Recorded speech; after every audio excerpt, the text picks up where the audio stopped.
with a company called Trosson Robotics. This is Andrew Alter. Andrew is the principal engineer at Trosson Robotics, and together we ended up making Jimmy. So he is an open source 3D printable robot.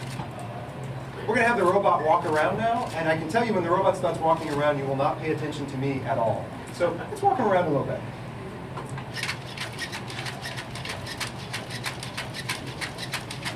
So he's a really fast little robot. Andrew won't let him go that fast because but he's computationally really fast. He's got a Core i5 in him. And then he's also physically very fast. He's the fastest robot of his size. But the most important thing is that he's social. So let's let him introduce himself. We'll turn him around now. So how he's designed is he has a series of servos inside of him, and he has an endoskeleton. And you can actually purchase this endoskeleton from Trosson Robotics. And then we've released the design files, which are the design files that are on the outside. And then you can actually take those design files, they're in 123D, and then make them into whatever you want to make, and they fit on the outside.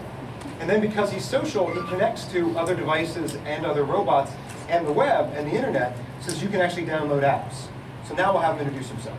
I'm Jimmy the Robot. I'm a 2-foot-tall, high-end humanoid research robot.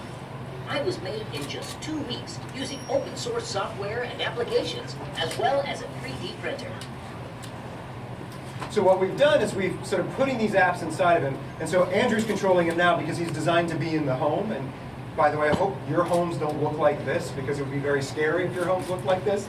So we've actually designed it to do a demo for you, but the idea is that he will have autonomy.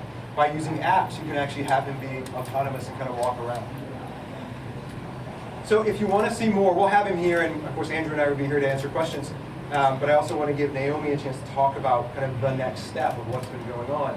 But we've got 2 versions of Jimmy, actually. We have this version, which is based on the Core i5, which is done at the Intel Labs Innovation Pavilion. And then we're just demoing today, we have an Intel Edison version. So the Intel Edison version, we're just demoing down at the Intel